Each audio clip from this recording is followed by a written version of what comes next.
Bonjour à tous. Aujourd'hui, épisode un peu spécial. On va remonter très loin dans le passé. Car je dois vous faire un aveu. Je vous ai un peu menti. J'ai dit que le tank Mark I anglais était le premier char de l'histoire. En réalité, il faut remonter le temps d'environ 400 ans. Voilà. Nous sommes arrivés en 1487.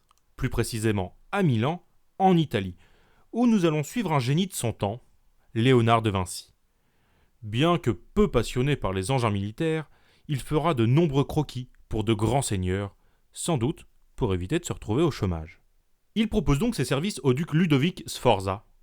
Il lui promet un engin capable de se déplacer sur le champ de bataille sans risque, de réduire au silence l'infanterie avec ses canons et de permettre à ses propres troupes d'avancer à l'abri. En somme, exactement le même concept que les chars de la Première Guerre mondiale, mais 4 siècles plus tôt. Regardons la bête de plus près. Visuellement, ça ressemble à un chapiteau de cirque blindé ou à une soucoupe volante faite en bois. C'est selon vos préférences. La structure, comme je vous l'ai dit, est en bois avec la possibilité de la renforcer avec des plaques de métal. Mais le plus intéressant, c'est sa forme conique. Léonard avait déjà compris le principe du blindage incliné. L'idée est de te faire ricocher les projectiles ennemis exactement comme sur un T-34 ou un Panthère, 450 ans plus tard. Même si en réalité, je doute que ça soit pour ça, et même incliné, une planche en bois contre un boulet, je sais qui c'est qui gagne. Côté gabarit, comme nous n'avons que des croquis, on ne peut qu'estimer. La bête aurait fait aux environs de 6 mètres de diamètre pour 3 mètres de haut, le tout pour un poids d'environ 4 à 5 tonnes.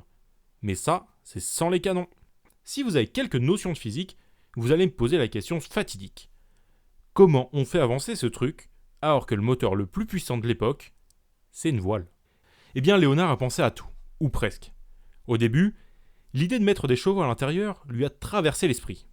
Mais après réflexion, des chevaux paniqués dans un endroit exigu avec le bruit des canons, des hommes qui hurlent et de la fumée, ça risquait de très mal se terminer. Le système choisi reposait donc sur des manivelles et des engrenages. L'équipage de 8 hommes devait tourner comme des forçats pour actionner les 4 roues. Sur le papier, ça marche. Mais dans la réalité, imaginez faire du vélo d'appartement, réglé sur la résistance maximum, avec une voiture sur le dos, le tout enfermé dans une boîte en bois sans air, en plein milieu d'un champ de boue. Et tout ça en essayant d'avancer. Je vais vous spoiler, c'est impossible. Le résultat, à moins de le lancer du haut d'une colline, votre char reste planté là. C'est une super pièce d'horlogerie, mais une enclume sur le champ de bataille. Et encore, une super pièce d'horlogerie, on verra plus tard que pas réellement. Côté armement, par contre, il était bien plus fourni que nos chars actuels. Sur les plans de Léonard de Vinci, on peut compter jusqu'à 20 canons légers disposés tout autour. Un vrai hérisson de la mort. Alors, cet engin a-t-il changé le cours de l'histoire? A-t-il été oublié avant de revenir en 1916? Eh bien non. Car il y a une petite subtilité, un détail qui fait toute la différence. Quand les ingénieurs modernes ont essayé de reconstruire ce char en suivant scrupuleusement les plans de Léonard de Vinci, ils ont découvert un problème. Les engrenages des roues, avant et arrière, tournaient en sens inverse. Si vous suivez le plan, les roues se bloquent, toutes seules. Même avec le moteur le plus puissant du monde, il est impossible de le faire avancer. Le char restera donc immobile. Il ne pouvait littéralement pas bouger d'un centimètre. Alors, Léonard de Vinci, l'un des plus grands génies de l'humanité, a-t-il fait une erreur de débutant? Impossible d'après certains historiens. Il s'agirait d'un sabotage volontaire. Comme Léonard était un pacifiste, il détestait la guerre.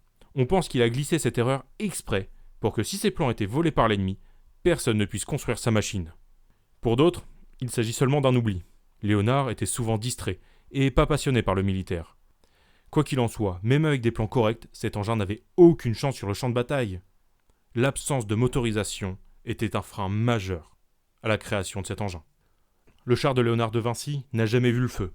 Il est resté une idée folle sur du papier jauni. Mais il prouve une chose. 400 ans avant que le tank Mark I ou le Renault FT, le concept du blindé mobile hantait déjà l'esprit des hommes. Pour vous, il s'agit d'une erreur, d'un sabotage de la part de Da Vinci? J'attends vos théories. J'espère que cette petite vidéo spéciale 1er avril vous aura plu. Si c'est le cas, vous pouvez liker, vous abonner, voire même partager. Et la prochaine fois, promis, on parle d'un vrai char italien. Allez, je vous dis à la prochaine. Ciao.